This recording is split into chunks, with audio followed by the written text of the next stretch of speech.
Namaste. How are you doing today? Crispy Bucket Singh here. For those folks who are living here in the ATX, beautiful Austin, Texas, it's an excellent day. Thursday the 17th, sun is shining, it's been raining, everything is really green. So give thanks and praise. For those of y'all who are Austin bound, couple of quick updates. Looked at two different spaces in the last couple days up on the north side, thinking of resurrecting the early morning flow practice, 6 a.m. time period, probably 2 days a week. Stay tuned for details, probably coming in June. Hold on to hope.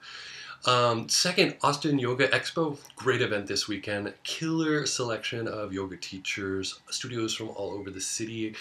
Lectures, practices, everything. So come out and check it out if you can. It's at the Palmer. You can buy a ticket for 1 day or 2 days. But if you come, I'll be teaching on Sunday. I'd love to see you, 1:30 p.m. On the other side, the Austin Yoga Tribe will have a booth there. We are supporting Off the Mats Global Seva Challenge. And so if that's something that is intriguing to you, I invite you to come by. Or if you're not in the Austin locale, you can check on my Facebook page. That's a cause page. So it's Crispy Bucket Singh's cause page. Check it out there. Or you can check on my website, www.rockstaryoga.us, and go to the Global Seva Challenge page and learn more. That's the updates. Real quick, talk about reserves. Talk about what you're coming from. I was driving my little car today. It's a 65 VW Beetle. It's a lot of fun. My other car's in the shop, so it's my steady roll right now. And the only drag is it's got no AC, so when you sit at a light, you sit in the heat. The other kind of interesting thing about it is the fuel float in the gas tank doesn't really work, and so it never goes to full, never goes to empty. It kind of hangs out between 2/3 and a third, 2/3 and a third. And I've had to really start using this as like a little metaphor where I kind of just casually keep track of how far I've driven and think like, that's been enough. And then I go and get fuel. And it's been a really interesting thing. I ran out of gas one time, and one time I have to tell you, the way I determine is I take the gas cap off and align the sunshine and look down in there.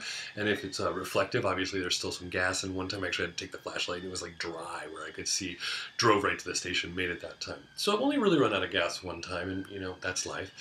But it's this interesting little metaphor to remind me that even when we think that we're full up with our tanks on full reserve, or even when we think we're completely depleted, we're looking at this in a either or situation. And I would just remind you to kind of pull the edges in and never assume you're as full of energy as you could be. And always wonder just how close to empty you are in case that, I don't know, last third just drops out the bottom.